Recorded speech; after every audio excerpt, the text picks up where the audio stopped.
comigo, fanático pelo Vasco. Aqui quem fala é o Xande, FPV. No vídeo de hoje eu vou trazer para vocês alguns jogadores que saíram do Vasco de graça, ou então aí aquele precinho camarada que o Vasco gosta de fazer nas negociações, né? E saíram bem baratos e estão se destacando nas equipes que eles foram. Vou deixar para vocês aqui no detalhe quem são esses jogadores, o valor que eles saíram ou se saíram de graça, e o futebol que eles estão desenvolvendo, alguns números que eles estão desenvolvendo nos outros clubes, alguns inclusive rivais do Vasco, rivais diretos do Vasco aí praticamente em Copa do Brasil, Campeonato Brasileiro, enfim.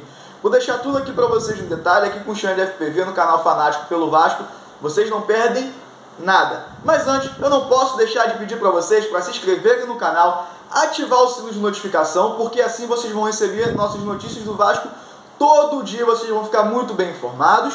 E deixa o dedão no like, senta aquela dedada no like para dar uma moral pra gente, para o YouTube entender que vocês estão gostando do nosso conteúdo.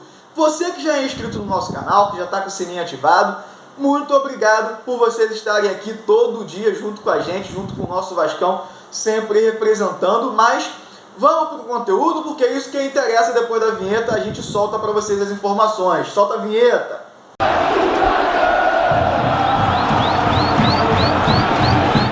Vou começar falando para vocês sobre o Arthur Salles, que foi vendido aí para o Lommel da Bélgica. O valor da venda dele foi 3 milhões de dólares, o que dá aproximadamente 15, 16 milhões de reais. E ele foi vendido aí 80% dos seus direitos econômicos e o Vasco mantém 20%. Quem foi Arthur Salles na base? Arthur Salles simplesmente foi o principal artilheiro do Vasco enquanto jogou na base. Depois que ele saiu, o time estava, se não me engano, na segunda colocação lá do Campeonato Brasileiro do Sub-20, o time despencou na tabela, quase que nem se classificou, ficou entre os 8 primeiros para poder se classificar, porque ele era um jogador totalmente diferenciado.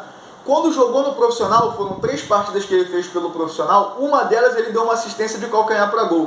O garoto não teve oportunidade, não teve sequência, e aos 19 anos foi vendido para o Lommel da Bélgica. Sabe o que está acontecendo lá? Ele é o artilheiro do time e da competição.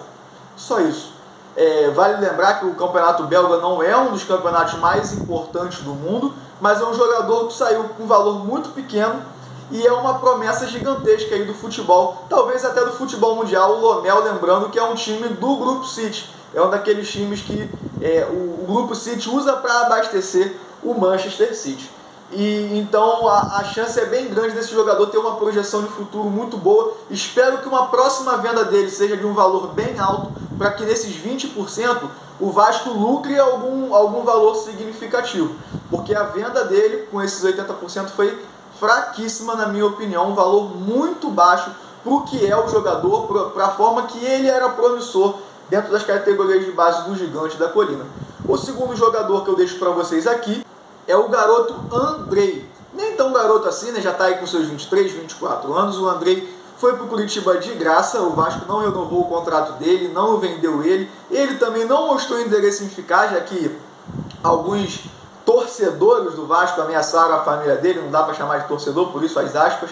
Então ele estava num cenário muito ruim. Ele queria poder está tentando desenvolver aí o melhor futebol, coisa que não vinha acontecendo no Vasco, porque aqui no Vasco os jovens não têm tranquilidade para poder trabalhar, o momento é turbulento o tempo todo. Há 20 anos, mais de 20 anos, nós estamos vivendo sempre momentos turbulentos. E o que aconteceu? O garoto Andrei também não quis renovar, o Vasco também não tinha interesse, a torcida já estava marretando o garoto. Foi para o Curitiba, 0,800 de graça. Lá no Curitiba eu já posso dizer para vocês que com 4 rodadas do Campeonato Brasileiro da Série B, ele é um dos principais jogadores, já fez 2 gols e desenvolveu ainda o que ele tinha de forte, que era aquela batida de fora da área, o bom posicionamento, aparecer como elemento surpresa. Andrei, um dos destaques do Curitiba, saiu 0,800 do Vasco. Iago Pikachu, um jogador que foi o maior artilheiro, o maior lateral direito artilheiro da história do Vasco. Ele superou Orlando Lelé, para vocês terem ideia, um dos melhores laterais direitos da história do Vasco. O Iago Pikachu saiu do Vasco, a torcida também já estava pegando no pé dele, não vinha fazendo boas partidas, porque é natural que aconteça, bons jogadores no Vasco não sobressaem porque o resto do time é muito ruim. Então, Iago Pikachu saiu do Vasco de graça também, com rescisão de contrato e tudo mais, perdoou algumas dívidas para poder sair, não processou o Vasco, saiu de graça para o Fortaleza. Lá no Fortaleza está se tornando ídolo. é um dos laterais que mais fazem gol. Ora joga de lateral, ora joga de meia direita. Enfim, é um jogador muito versátil, sempre foi, e lá está se destacando. Fortaleza hoje joga Libertadores, e o Iago Pikachu, um dos principais jogadores desse elenco. A torcida do Fortaleza ama o Iago Pikachu. Outro jogador que saiu de graça do Vasco e foi escorraçado, vamos dizer assim, né? Entre aspas, ele foi escorraçado do Vasco e agora está desenvolvendo aí um bom futebol onde ele está passando. Outro jogador, Thales Magno, cria da base, outro que a torcida também, grande parte dela bateu muito no jogador. Eu sempre defendi ele porque era muito jovem, 18 anos apenas, e ele estava carregando o peso de ser o grande craque do time. Não dá para jogar uma responsabilidade nas costas de um garoto. O Neymar, por exemplo, carregou isso nas costas, mas o Neymar, ele dá para dizer que ele é top 5, top 10 do mundo.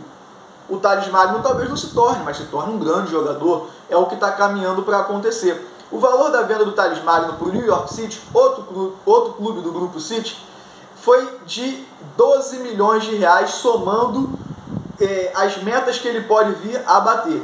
E essa negociação envolveu aproximadamente aí 90% do passe do jogador. O Vasco continua aí com 10% para uma futura venda. Mas o fato é que para um jogador como era promissor o Thales, como é ainda promissor o Thales Magno, 12 milhões, contando já com as metas batidas, né? 12 milhões de dólares, perdão, no caso aproximadamente 63 milhões de reais, é um valor muito baixo. Ele hoje é o titular da equipe, absoluto, vem fazendo gols, vem dando assistência, e não são gols de oportunismo só não. Tem gol de oportunismo, gol de jogada trabalhada, assistências que ele dá com passes em profundidade, entra bem na área para dar cabeçada, o jogador está se tornando completo. E aí agora o que resta pra gente?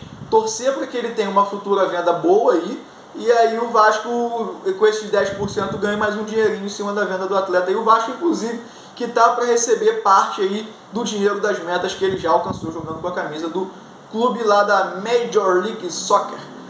Deixando para você aqui agora o último jogador, mas não menos importante, outro jogador que saiu, a torcida também pegava no pé, hoje é um dos destaques do Palmeiras, apesar de tá machucado há um tempo, mas ele já ganhou campeonatos brasileiros com o Palmeiras, 2 Libertadores, muitos campeonato paulista, muitos campeonatos importantes aí com o Palmeiras, e saiu aí a torcida do Vasco, vai lá, vende logo. O Palmeiras adquiriu o zagueiro Luan por 10 milhões de reais por 60% do passe. O Vasco mantém 40% dos direitos, mas vale lembrar que 10 milhões para o futebol de hoje, um zagueiro que foi campeão olímpico, um zagueiro que já conquistou 2 Libertadores e vários outros títulos, campeonatos brasileiros, vários outros títulos aí pelo Palmeiras, custou apenas 10 milhões de reais. É um jogador titular lá, só não está sendo titular porque está machucado. E às vezes o Abel Ferreira lá, ele substitui o jogador, ele não tem formação definida, então às vezes ele acaba ficando no banco, mas geralmente ele joga como titular lá no Palmeiras. Não serviria para o Vasco hoje? 10 milhões foi bem pago? Óbvio que não, né, galera? 10 milhões foi preço de banana e fraquíssimo o valor que mais um grande jogador saiu, né, das categorias de base, foi criado no Vasco. Ele ama o Vasco e sempre deixou claro isso e respeita o Vasco até hoje, mas saiu aí por preço baixíssimo, mais um. Então, galera, a gente vai finalizando aqui com esses 5 jogadores que eu passei para vocês que saíram de graça ou a preço baixo. Espero que vocês tenham gostado do vídeo. Se eu esqueci de alguém, deixa nos comentários pra gente aí quem você acha que eu esqueci. Deixa pra gente nos comentários aí. Muito obrigado pela participação de todos vocês. Valeu? Um abraço!